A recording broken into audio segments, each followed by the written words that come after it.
guys, we are back doing modifications to the Golf R. I have a couple things that I'm planning on doing to this thing in the next week, so we got a lot of cool stuff, a lot of different mods. I'm mainly going for aesthetics right now, but performance is right around the corner. As you guys can see, we have the Mk7.5 Euro tails. Now, if you are familiar with kind of how Golf Rs go in this world, the facelift cars are extremely hard to find facelift taillights. Go figure, right? It's much easier to get your hands on 7.5 taillights for just Mk7s. It sounds insane, but that's just the truth.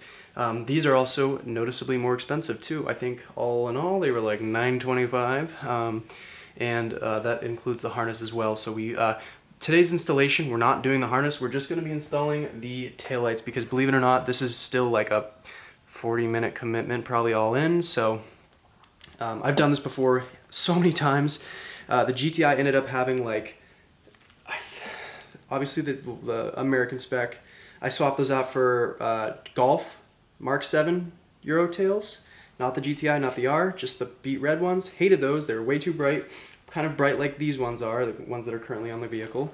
And yeah, so I swapped those out, ended up finishing my build with that car with Euro tails, and they were the replicas. They're BEC EDs. These are, I believe, genuine. They're like Magnetia or whatever the brand is. These are genuine taillights, so I'm really excited to actually have a genuine taillight.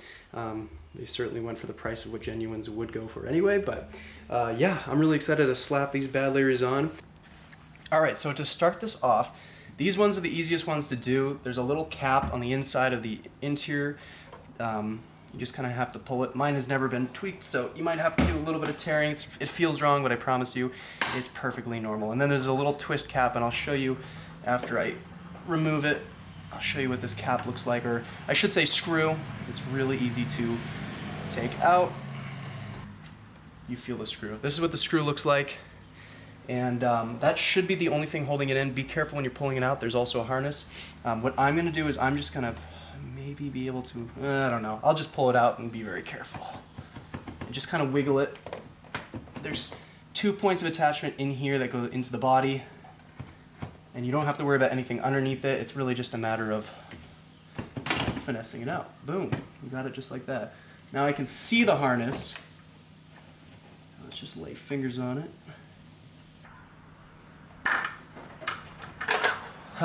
There's one. So yeah, the harness is right here. It doesn't really extend out, so you don't really have too much room to work with, but regardless, I'm gonna leave this film on just for keeping these looking nice and new for as long as possible. Let's plug this in. It should go right in like so. A few moments later. So this is gonna go like so. This is a W. That is a win. Screw. These are really easy to install. Oh, I see that. Actually, we'll do the plug first. Unusual that I have to shave down the plug. Really weird, but whatever.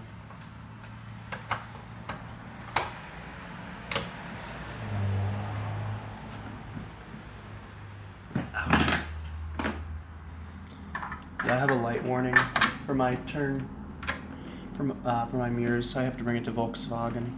Oh, you do have a message on your Yep. board now. So it's saying that something is out of whack. Yes. Which makes sense.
Alright, one thing I want to talk about too during this install, which is certainly something I was not expecting and definitely not brought to my attention during any installation video. I don't know if this is because I have a 2019R. I couldn't find any videos of 2019R installations, but I'll definitely be showing you guys exactly what I'm talking about once I pop this sucker out. Yeah, overall, not a very difficult installation. Again, if you're just doing plug and play, which does work for these specific taillights, expect it to not be that challenging. And then the final. So yeah, you have to shave off this ridge. Yep. Yeah, so this middle ridge, this one right here where my thumb is, you have to shave that down pretty much to not completely flat, but flat enough. Because it just doesn't seat properly, and even with the harness, it doesn't seat. How seated is that? Good enough. Good enough. I get some wrapper there.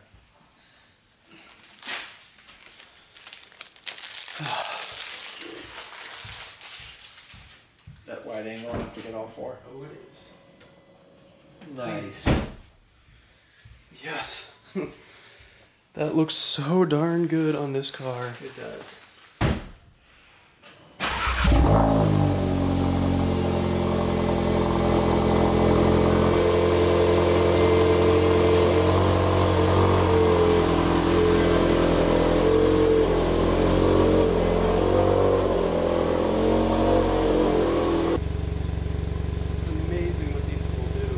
Yeah. Do you want to know something even insane? Actually, this is important to see if I have this Yes. working. Reverse. Oh yeah, the darker reverse light. Yep. I hope it works. I don't know. Alright, ladies and gentlemen, as you guys can see, we have the Euro tails. These are just going to be plug and play installed just for tonight. It is definitely, I'm going to say, recommended to do the harness. Currently, my reverse lights are my inner fog lights, which is a little bizarre. When I turn on the brake light, this middle line, DRL I guess you could call it, has a bit of a spasm, and it's same for both sides, so I guess it's consistent, but a little unusual. Overall, I'm going to rate the installation like probably one of the easiest things you're going to do as far as plug and play goes. It's different, of course, from Mk7.5s. This is so different from my GTI, just from how the plugs work, and just the overall requirements and installation, but I liked it. It was a fun installation, and oh my god, these make the car look so unbelievably good. I apologize for the light. It's currently nighttime too, and it took too long to get these done. I had to shave it down and do some research. I apologize, but yeah, the lights look great. It's great. It's a great mod. I highly recommend it too. And I think I'm gonna end the video there. So thank you guys so much for staying tuned and watching, and I'll catch you guys in the next one.